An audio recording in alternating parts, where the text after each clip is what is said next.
Is this live? What is up, Kasim? First person here. Can everybody hear me? Today we're talking about reapplying to medical school and should you talk about your reapplicant status in your personal statement and in other parts of your application, because it came up to me, a student of mine was advised to do this by a dean, and so he asked me to confirm he should do that, and we had an interesting discussion about it, so I thought I'd share with you guys, get you guys informed about what should be in the application, what should not be in the application, and particularly what should not be in the personal statement. So let's go, guys. Let's talk about it. But stop making excuses. Stop whining. Stop, right? Get at it. No excuses. Just dominate. Oh, happy Friday to all you guys. If you didn't see my post earlier on Instagram, I'm at the study doc on Instagram. I am not on call this weekend. First time in a little while. We are short staffed at the hospital, so we've been working a lot, but I am not on call this weekend. Yeah, feeling good. Got some coaching sessions lined up for tomorrow for my students. And also, I'm starting the weekend with this fresh cut. Guys, I think my barber, even though I have the best barber in the world, Flacco Vision, Instagram, uh, Shannon, look what Shannon did to my head, y'all. Look at that. Look at that. Look, she's getting so good at this. The skill level is high. So, fellas out there, get yourself a wife that can cut your hair when you're going through a pandemic, right? You need that to look fresh, because I was just like looking crazy. So, I appreciate Shannon for hooking me up. So, we're talking about reapplying to medical school and should you mention your reapplicant status in the personal statement, and where this comes from. And maybe some of you guys are dealing with this, right? You're like, what should be included in my personal statement? And this is something that I see a lot of students struggle with. Sally, what is up, who's in my application boot camp. How many of you guys are struggling with what should I put in my personal statement? What should I include? What do they want to see in my personal statement? Yeah, she's most definitely a better barber than a camera woman. If you guys saw on Instagram, I also posted some throwback Thursday, old school 2016, 2013 event videos from when I was speaking to the students. But what's funny, I'll divert for a second. I'll talk to Brent here. We're live, right? So we can. I don't have to be like right on point today, or can I? Can we drift? Can we conversate? Is that a word? Can we converse? Can we talk about things? So Shannon used to come to all my events. This is again, right? Get a woman who can cut your hair and who also supports you. And my lovely wife Shannon has supported me from day one in helping students and mentoring students, and would drive the car while I would sleep after a call shift. I'd sleep like an hour and a half. We're driving somewhere to an event, and then I'd get out the car, splash some water on my face, and go and do the event. And then she would drive us back home. But she would be filming our old school events before we had a camera, and before actually I have a videographer now. So Emmy, who comes out and videos all my stuff. But before I had a videographer, Shannon was there, and she would have her cell phone, or we had like this rinky-dink like family camera that was terrible. But I can't tell you how many events I did, and we go back to watch the footage, and Shannon's getting weepy on like a part of like the speech because I'm talking about like what we went through, and she's like getting weepy. So you see the camera just like drifting down, like or trembling because she's crying. And so thank goodness I got Emmy now, because Emmy's in control of her emotions, and so she can actually film and we can have proper footage for you guys. But anyway, all right. So reapplying to medical school. One of my students applied to a medical school this year, and it was one of these top medical schools. And we talked about his application last Slack. I was like, listen, there's some things you need to improve on. Your MCAT score is a little bit low. These kind of things are happening. But I said there's no risk if you want to apply to a couple schools. Apply to a couple schools, see what happens, and then if it doesn't happen for you, what you should be doing is preparing to improve your MCAT over this year. So be studying for the MCAT, be ready, because I don't think it's going to happen, but you never know, it might happen. And so he rolled the dice, didn't get in. And the top school that he wanted to go to, they gave him a secondary, they gave him an interview, but then they didn't accept him. And so he was trying to figure out, okay, wait a minute, why didn't I get accepted? And obviously, right, the first thing they said was, okay, your MCAT score was not strong, like you need to improve that. But then the second thing that was mentioned to him was, you need to make some changes with your application structure. And you should do things differently because we don't want to see the same application over again. And he said, okay, well, what do you mean by that? And the dean who he was talking to said, one of the things you should do is you should mention why we should consider you a second time. So you should bring up that you've applied before and that you are now reapplying, and let us know what has changed since the previous time you applied. Now, for you guys, right, because you guys are all experts in admissions, what do you guys think about that advice? Do you think that's good advice? Should you mention the fact that you have applied before in your personal statement? What do we think?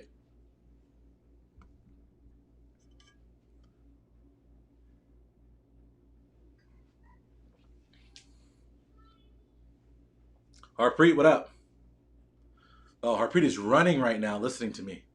I feel like I've been running, man. I had so many patients today. Like our hospital was busy today. I was running around everywhere. Third floor, fifth floor. Where you want it? Sally says bad in capital letters.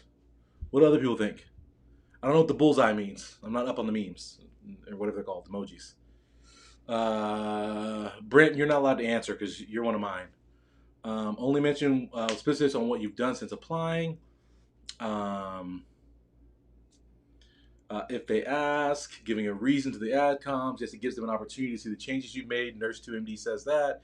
Clearmeister says, doesn't the application system ask if you're a reapplicant and give you an extra essay to write? Like it can't be just be I'm back, right? Okay, so we got some mixed answers. People say yes, people say no, and they have different reasons why or why not.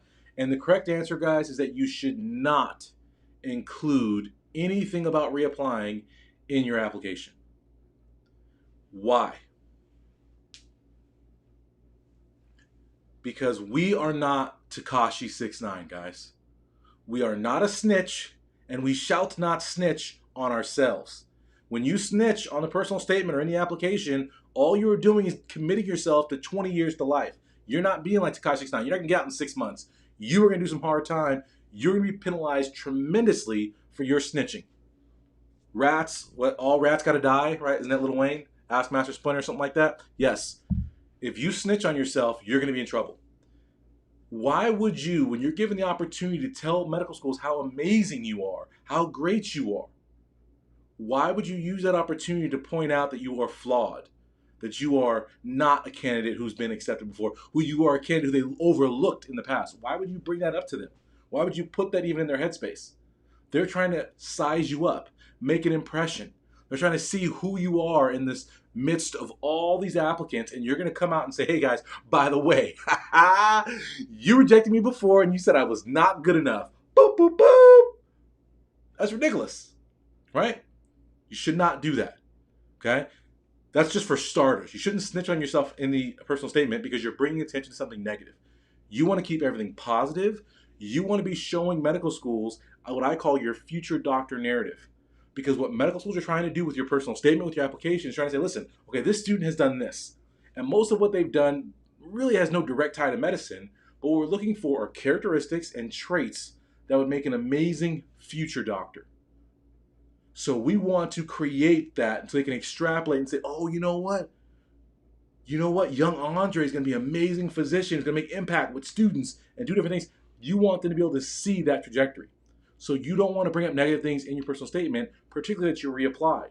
But here's the bigger reason why this is bad advice, Nurse 2MD, who says, but if a medical school a dean of medical school admissions recommends it, you should do it. No, you should not. This is important, guys. Deans of medical schools have no vested interest in you.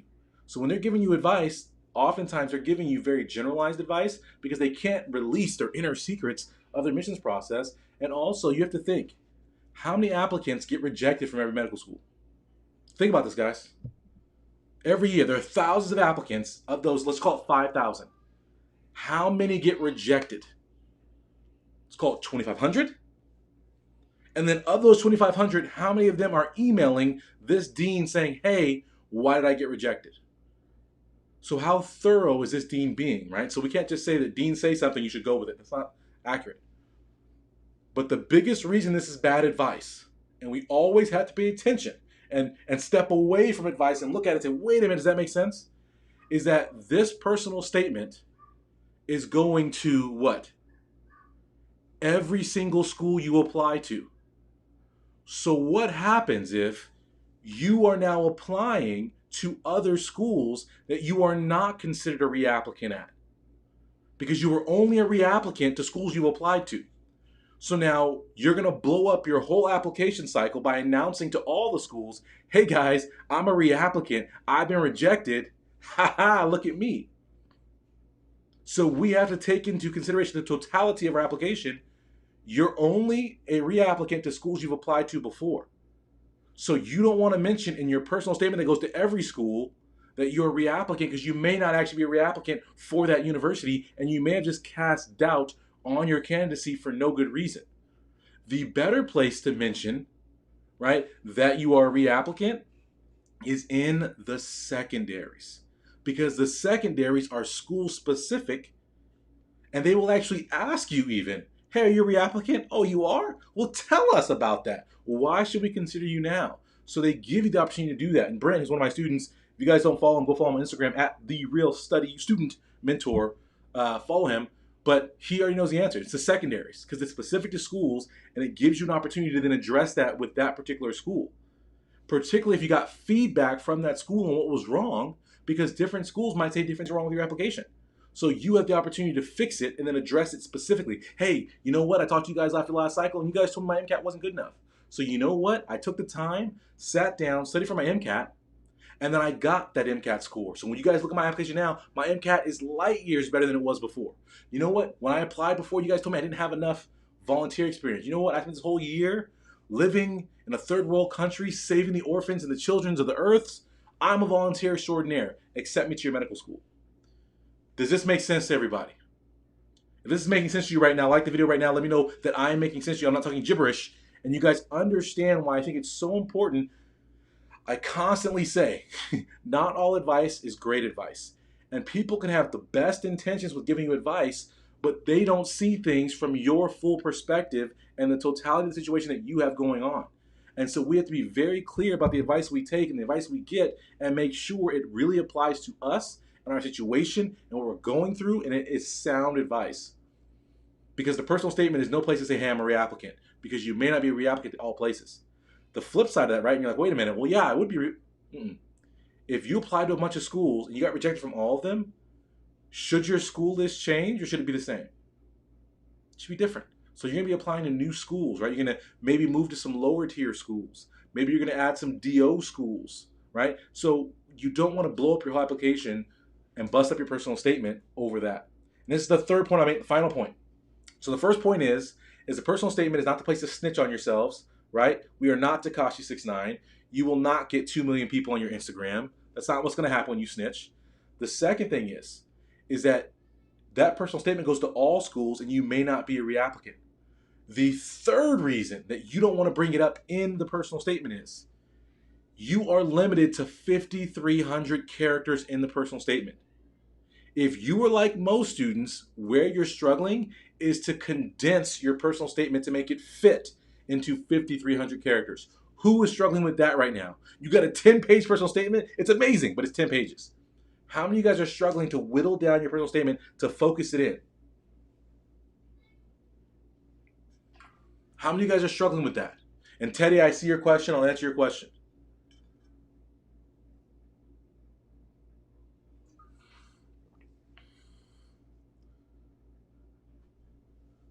Think about that, guys. How many of you guys are struggling to get the space? You don't know what the proper structure of the personal statement is, right? My personal statement structure, I call it the progressive, persuasive personal statement structure, right? Because it progresses logically and it's persuasively written. So I teach you guys how to persuasively write in my application course, right? But we have an exact structure, and so therefore it's easy for us to frame and know what we're supposed to put in a personal statement. But for some of you guys, you're struggling with that. So what I encourage all of you guys to do is to understand you have a limited amount of space. And the last thing you want to do, this is your opportunity to pull them into your lives, to show them who you are and why you'd be an amazing doctor. Why would you dilute the focus of that personal statement by bringing in stray things? Oh yeah, I'm telling you about my life, about my family, about my experiences in medicine. Oh, and by the way, I got an F on my transcript. I just wanted to bring it up to you. Oh, by the way, I reapplied last cycle and I didn't get in. But in that time, I've been working on my MCAT score. And my MCAT score, like, that's so random. And it makes the personal statement seem disingenuous. We want our personal statement to flow rhythmically and beautifully in telling our story. And Sally has an amazing personal statement this cycle. Meryl had an amazing personal statement last cycle. So what you guys want to do is tell your story, tell it right, tell it persuasively, and have it progress properly. So it's a progressive personal statement. Progressive, persuasive personal statement structure is what I teach. But does everybody understand what I'm saying right here? Is this making sense to everybody, right? Those are 3 reasons, right? You should never, it's like COVID, right? I wore the red cap today to stop the COVID madness. You people who are listening to one source for your COVID news, you people who are like, oh yeah, somebody told me that if I rub St. John's wort on my face, I'm immune from COVID.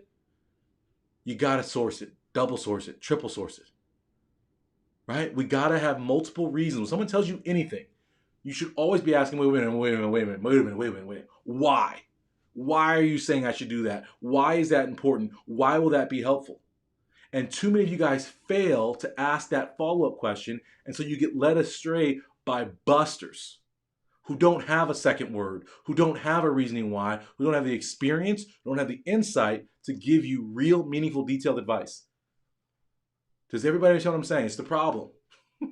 We got to get beyond that. Oh yeah, just, you know what? When you reapply, right? So Teddy asked, when I reapply, should I change your personal statement?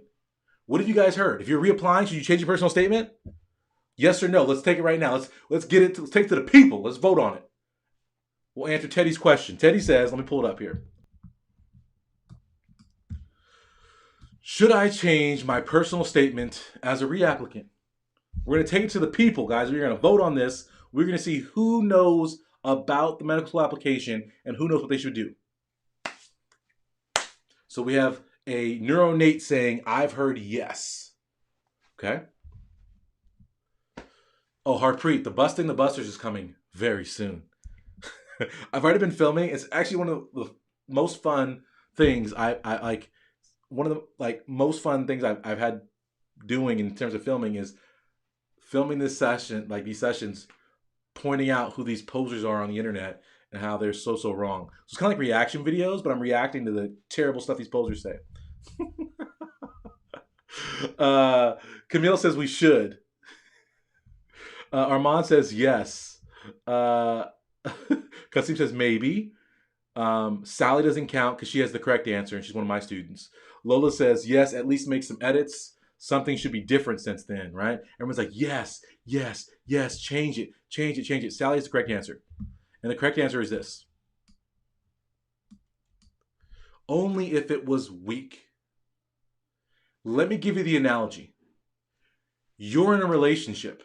Teddy, I'm going to pick on you, Teddy, because I see you there. You're looking suave. That beard is fierce. Got the white tie on the white shirt. You're looking good, okay?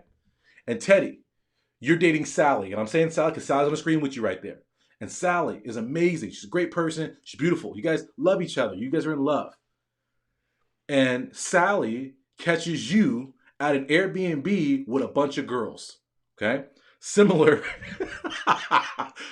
to our guy, right, Earl Thomas. She catches you cheating. And she's like, Teddy, how could you cheat on me? How could you cheat on me? I can't stand for this. I have to reject you from our relationship. I have to break up with you. I can't be with you because you're a cheater. And then Teddy's like, oh man, she rejected me.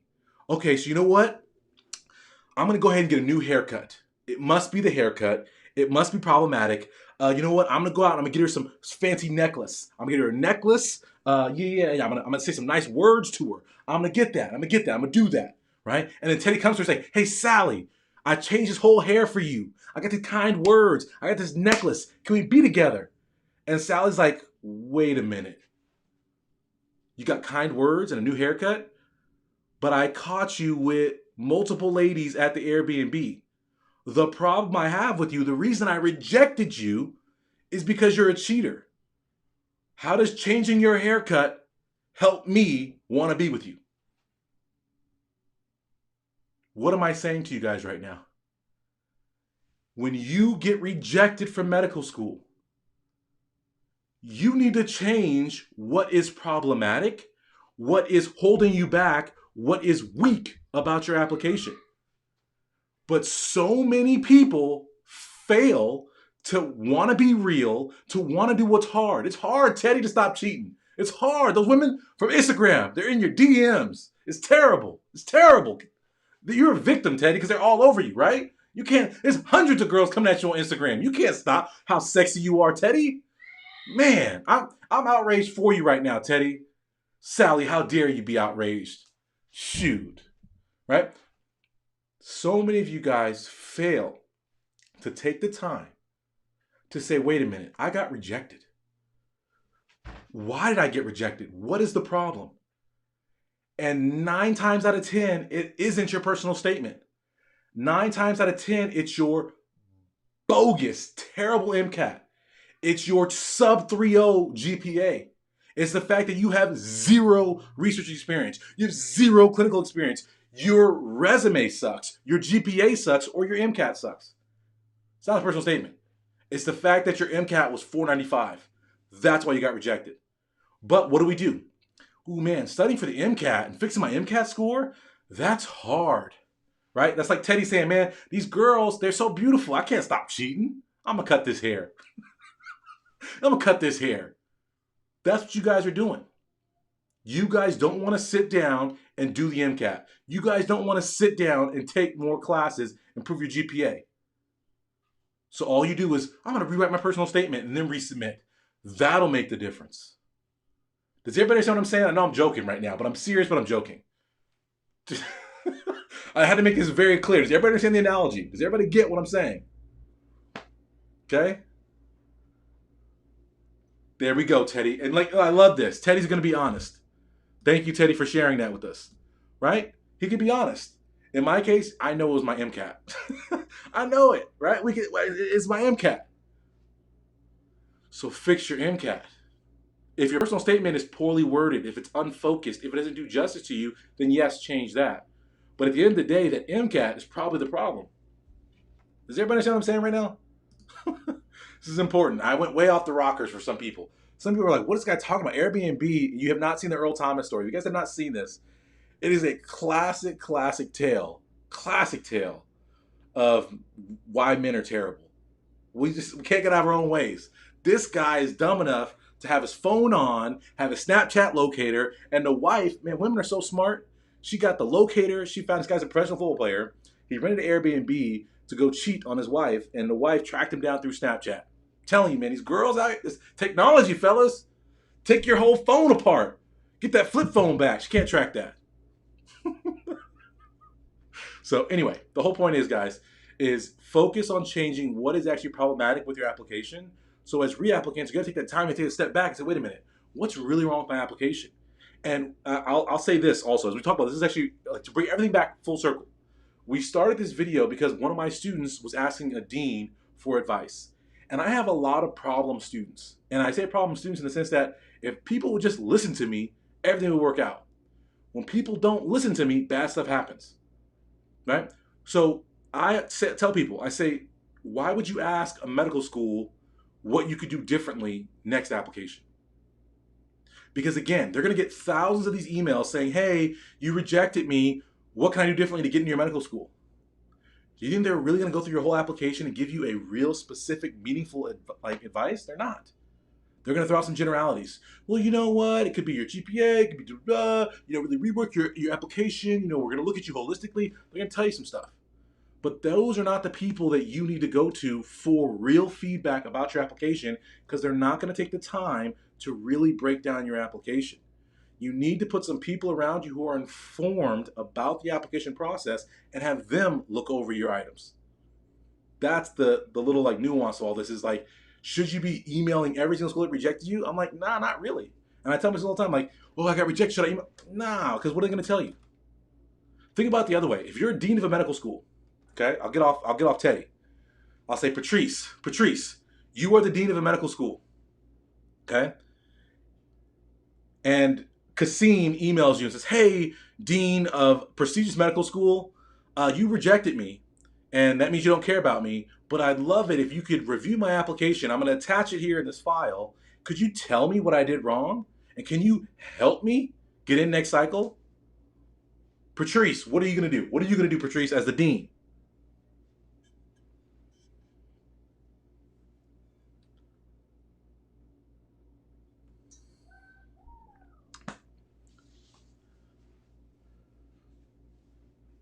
Yeah, so Lola asked, are we allowed to email you quick questions for second advice? Yeah. So if you guys want to like have me answer your question on the show, like on this like YouTube or on my podcast, if you guys don't know, I've got two podcasts, Dominate Premed podcast, the Student Transformation podcast.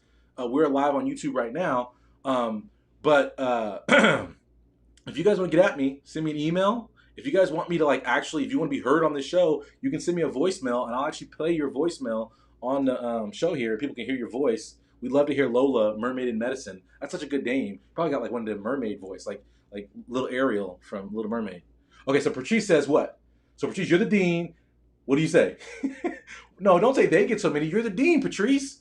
What do you have to say when Kasim sends you, please help me, review my whole application? Obviously, you're going to say, listen, I got too many. I got too many applications, so I'm going to say, common denominator, hey, yeah, you know what? Thank you so much for emailing me.